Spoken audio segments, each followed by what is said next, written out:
Hello and welcome to the latest episode of the Retirement Cafe podcast, which is sponsored by My Financial Planner. Not knowing when you can afford to retire or what your pensions will provide can be worrying. My Financial Planner provides independent, fixed-fee retirement planning advice, bringing clarity to your financial future. At My Financial Planner, we build you a retirement plan, bringing together all of your retirement savings and equip you with the knowledge of what improvements you can make. Find out more about getting a plan to fund the retirement you really want at myfinancialplanner.co.uk. This week, I would like to share with you another personal story of retirement, or should I say semi-retirement. The episodes of regular people telling us about their life and retirement have proven to be very popular.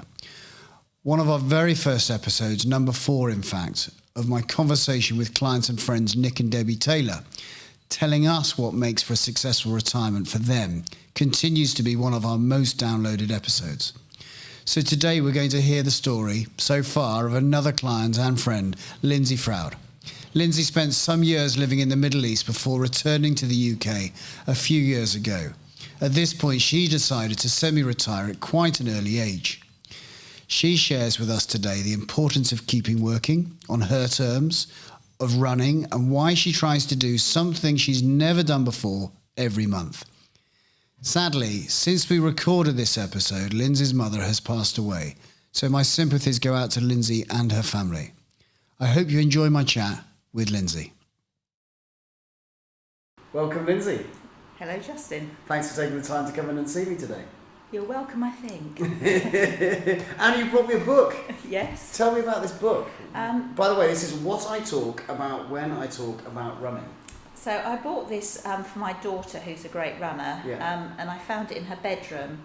And it's by a Japanese chap who has quite an interesting story himself. Like, he started off running a bar, right, and then took up running and became quite obsessed about it. But it's very interesting because he talks about his running goals and how he deals with his disappointments. And it's sort of got parallels with life, really, I think. But he writes in a beautiful way. Great. So I thought Justin might give you a bit more motivation when you're having a downtime. I look forward to reading that. Thank you very much. So, you've obviously been a client for a few years now, and you're retired relatively early. You had a bit of a life outside the UK for a number of years. You brought up a family. You're now retired but still working a bit? Still working a bit, I think. I'd hate to say I'm completely retired. So tell me how life's kind of unfolded for you. Well, we came back to the UK. We were living in the Middle East. That's yourself and your husband. So we came back in 2011. Right. And the Middle East was very kind to us, and we're also, as you know, quite careful. Yeah. Have a good time, but we saved hard. We think about the future. And I decided I wasn't quite ready to give up completely, and also I came back to Lymington where we had a house, but found that the people I'd been used to seeing all have their own lives, and I had to sort of pave my own way, really. And my husband was left in the Middle East, right? So I sort of made a choice to go out and do something. And years ago I was a manager with John Lewis, so decided that driving a white van was the thing for me. Right. So I got a job with Waitrose as a delivery driver. Fantastic. Over the Christmas period, part-time. Yeah. And I've stayed with it. I don't drive a van anymore. Right. I'm on fairly minimum hours contract, but I do other things. So I've trained up and I do a lot of work on their delivery side, and I do some audit for them, and I count their money occasionally. Probably do a few shifts a month. Yeah. Sometimes lot at Christmas, not so much in the summer when the weather's nice. Yeah. And it just gets me out of the house, really. Gets me a bit of money, a few benefits, and so it means I'm sort of retired, but not really. Yeah. So you get to meet obviously a lot more people as well. Yeah, I think it's really interesting. I work in Lymington, and I love the shop, and there's some great people in there which I'd have never met otherwise. Sure. Because I think when you retire, you tend to say, well, you either, and I'm a member of the running club, and we sail. You have quite a narrow social view of who you see. Yeah. So going to the shop, and the customers as well, people that work there. I met some great people who would probably never meet otherwise. Sure. Great sense of humour, a lot of banter at work, which you wouldn't get otherwise. Right. And some lovely customers. I mean, Waitrose is a bit of a community, so I work regular hours. People get to see me regular times of the week. So I have those friends as well. So it's quite an eye opener, and I actually enjoy it. I do enjoy it.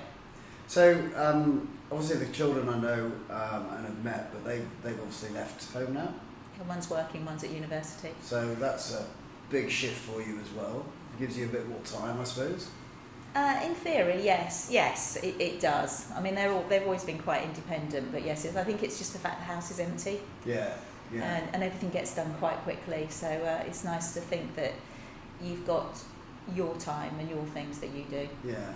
So you haven't quite finished caring for people, though, have you? Because you've still got your mum around. Yeah, my mum's local, not in great shape. No. Mentally very good, physically not good. Which is again interesting because you have to adjust your life to knowing that someone is semi-dependent on you, which I find actually more of a challenge than the kids at the moment. Right. So as the kids move out, then your mum replaces the caring side of your week. So tell me what does a great retirement look like to you? What do you imagine it to be like? Or is it as you imagined? I think it's balance, actually. I think the thing that I struggle with still is getting timing right. So I never seem to have enough time. I suppose for me a great retirement is a little bit of work, or whether it be paid or voluntary. I think just to get out and to do something. We've talked about this, to do something for others. Travel is hugely important, as you know. Yeah. And just enjoying where you are. I think a lot of the time we all rush around and don't stop. And as we've talked about this before, Justin, but I just find, I do get quite, not stressed, but I do get quite wound up by things, especially looking after my mother, worrying that I'm not doing the best I can. And just to take time out to stop, go for a walk, sit and read a book, have a swim. Yeah. I think it's all about balance, and that's what I try and say. If I've had a week where I've been frantic, that the next week I sit and make sure I have time for me or for something I haven't done the previous week. So you mentioned swimming. Yes. You do a lot of that? Yes. Not as much as I should. Right. But I swim usually twice a week. Okay. And I do... Indoors, outdoors?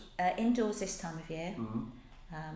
And then hopefully, I've got a wetsuit now, I'll do more sea swimming come May time, but I'm a bit averse to the cold, and I don't like swimming in a wetsuit either. Right.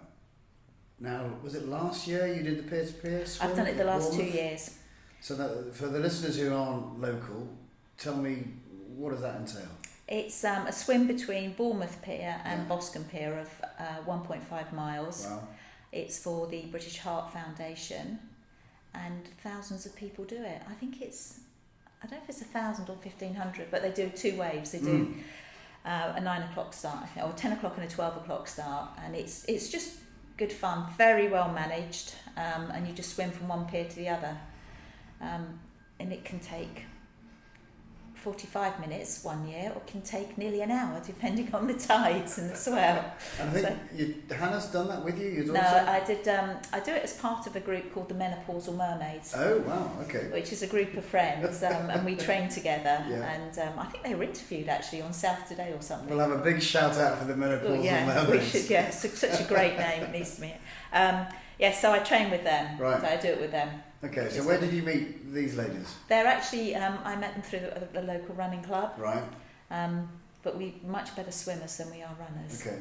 And they're just a very good bunch of people, similar ages, Great. Similar challenges in life, and similar zest for life. I think we do a lot of fun stuff together. So. Excellent. So swimming, running, any running challenges this year? Yes.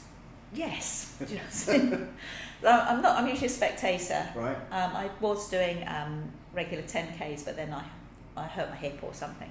But I'm better now, and I'm starting to run again slowly with park runs, which are great. Great. It's a good thing for retirement, park run. Park run. But some friends are going to Istanbul to do a marathon in November, and they have a 15-kilometre race, which is 9 miles.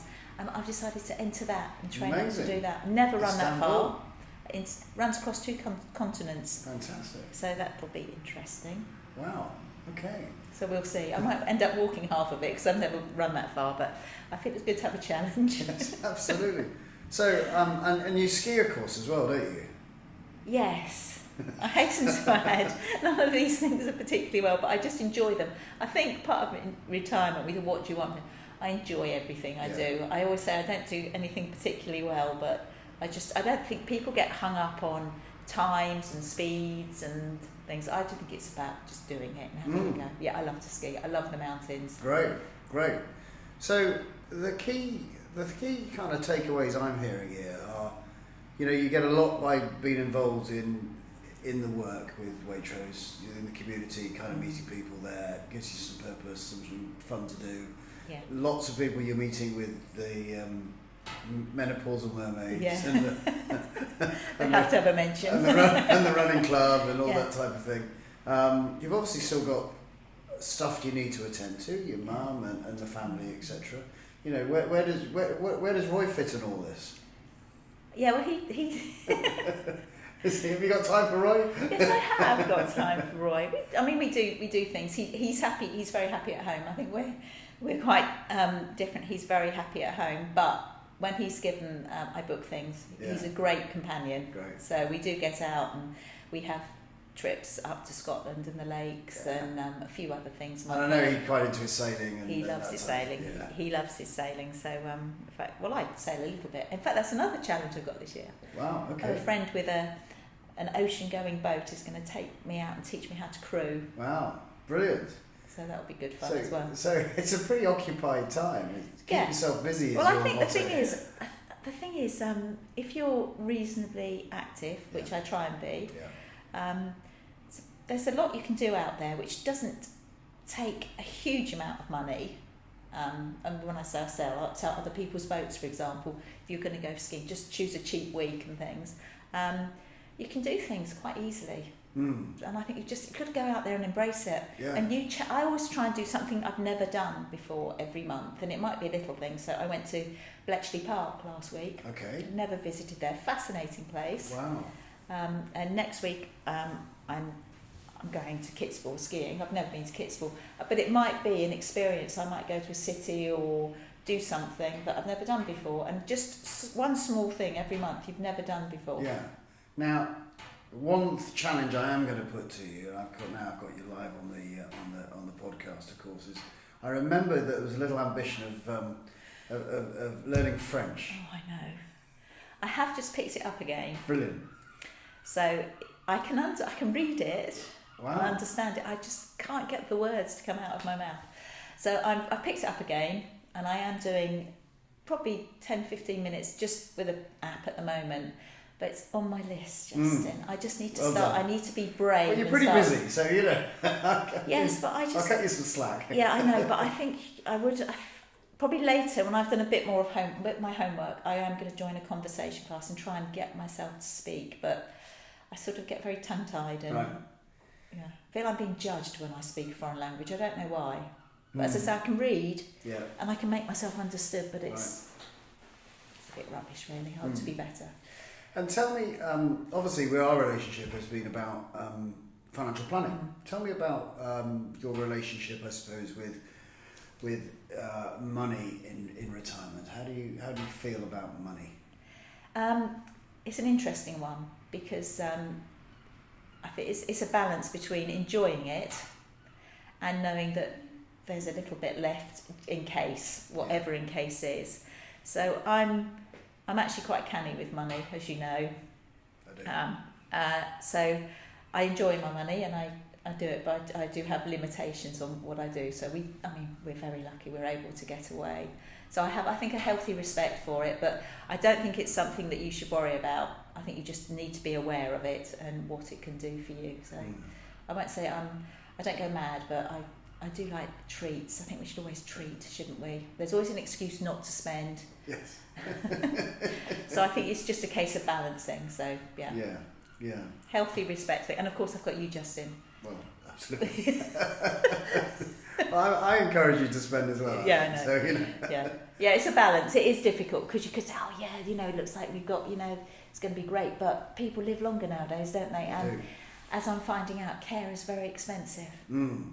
And how do you view, obviously I think your mum's in her 80s, is she? Yeah, 88.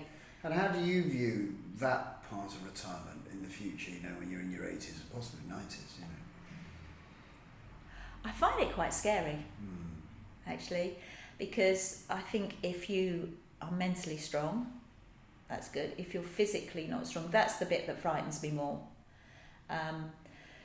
Because I like to be able to think I can at least go out for a walk, or I can get myself something, or I'm quite independent. I mean, even my husband will tell you how independent I am. So the thought that I'm having to rely on someone else is what frightens me the most, because I don't know how I can cope with that. And having to admit that would be difficult for me at the moment. Yeah. I don't know whether you caught the podcast I did with Samuel Gray, who wrote that book called Sod 70, and I think he's now writing Sod 80. Yeah. And he talks about the best asset that we have is to keep moving. Yes. And therefore, in our 80s and 90s, there's no reason why we still can't. If we've kept moving throughout our later years, we should. I think that's why you balance what you do. So, I look at people that are running marathons. I can't run a marathon. I wouldn't put myself through it. No, I wouldn't put myself through it because my hips are, not great and things like that. But I can do other things. And when I haven't been able to run, at least I've been walking. And that's how I view going forward, is I may not run as far, and I may just take it down to not running much at all, but then I will walk. So the plan is to keep moving, and especially going into hospitals and seeing people and seeing that the issues they have over a lot of time, mobility, because a lot of people get to a certain age and they just sit. I don't want to be a person that just sits. No. Well, that's wise advice. So let's not be a retirement cafe audience who sits. Yes. Perfect. New motto. Fantastic. Well, Lindsey, thank you for joining me today. It's been really fascinating chatting to you, and an inspiration, I'm sure, to many of our listeners about keeping moving and all the things that you can get involved in. And I just wish you many years of successful retirement. Well, maybe I'll be running after you in an Ironman one day, Justin. Not. Thank you. So until next time, this is Justin King helping you feel more informed in your retirement.